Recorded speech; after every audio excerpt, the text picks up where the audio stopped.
All right, man. So what's your name? So my name is Joel Rodriguez. And so what is it that you do? I'm a community organizer in Chicago in the Gage Park community and Chicago Lawn community. Okay, so what you trying to do with the students? What are you doing with the youth? Definitely, I brought 4 students with me, primarily we work around education reform, but we understand that there's a bigger picture here. There's a lot of things that we're facing that is not only just around education, but just civil rights in general. There's a lot of things that are going on where our young people are getting locked up. A lot of our young people are not giving the privilege of continuing college. It's just because they don't have some papers, and so we're over here fighting. We're making sure that that our voice is being heard. Our program is called V.O.Y.C.E, Voices of Youth in Chicago Education.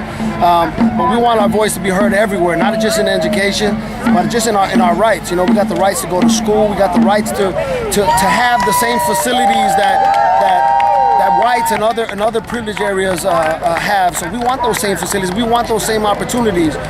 So we're over here fighting. We're letting everybody know what we want. Okay. And so what are the kind of things you do with the students? What are the kinds of things, like you were telling me about the one-on-ones? Mm-hmm. Can you explain a little bit about that? Yeah. So primarily in community organizing, our work revolves around one-on-one. So we got a one-on-one campaign going on in Gage Park High School right now, where all the young people, they're connecting with teachers, they're connecting with security guards, they're connecting with community members. And one-on-ones, the whole goal is to find out what's our self-interest. What is it that is important to us? What is what is our passion? And so when we find that out, then we better connect with each other. And so we know what our passions are, and so we will unite around issues and areas that are most important to us. And another thing is that we're working on calling out Mayor Emanuel around changing the student code of conduct. The Prision Pipeline is so evident in Chicago public schools. 77,000 out-of-school suspensions just last year. He praises noble charter schools for their educational system that they have.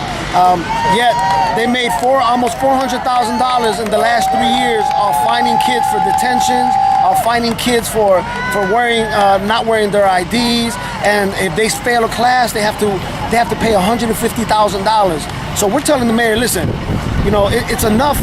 Enough is enough of abusing our families that have been stricken. We already don't have enough resources, and so now we got these charter schools that are stripping our families even more of resources.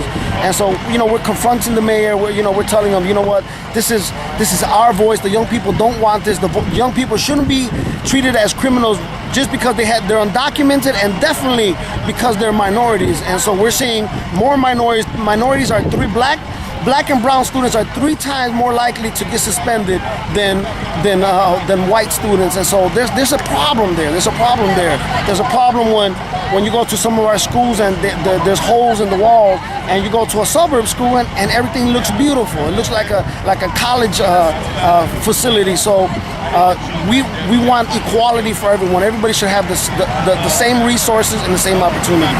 Definitely. And I know when we were talking about it during the march, a little bit about some of your grievances that you had with the Chicago Public Schools, as well as the Board of Education. Can you kind of elaborate on that? Yeah. So it's just it's a system that continuously is setting our students up for failure. So there's kids that are getting arrested in school. Now, school's supposed to be, they say that their priority is to educate our young people, but the reality is that they're getting arrested. They're getting more. They've lost last year alone, they lost 300,000 days because of out-of-school suspensions. And so I question the motives of Chicago Public Schools. I question the motives of the mayor. Is it to really educate our young people? Because there are systems in place that are not allowing them to be educated. They're getting kicked out for very minor things. And so, other situations where, they have these turnaround schools, or they're phasing schools out. Why? For instance, there's in a turnaround school, they'll kick 80 plus of the staff. They'll fire them, bring in new staff from AUSL, from other companies. They'll take over the schools. They'll give them $2 million to come and take over these schools and start fresh with these schools. My question is, why ain't the mayor, why ain't CPS giving $2 million right now to these schools for they can start fresh right now, for they can have the resources and the funds they need to have a successful school year. So, you know, it's just right now their priorities to me are out of whack. Last year, $67 million they spent on safety and security. How much did they spend on teaching and learning? 0.8, not even $1 million. That's priorities are out of whack.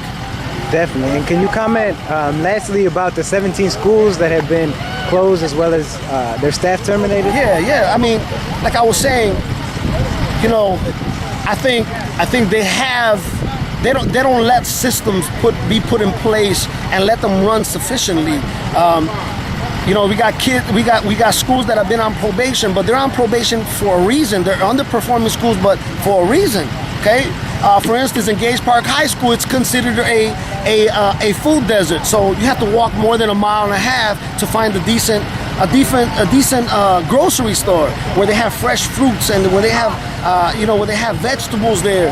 And so there's systems in place that are not allowing these schools to flourish. And so we're confronting. You don't want to confront the mayor. They have to look at this, and the student code of conduct has to be changed. These turnaround schools and these schools that are being phased out, they're underperforming, but there's a reason why. There's definitely a reason why.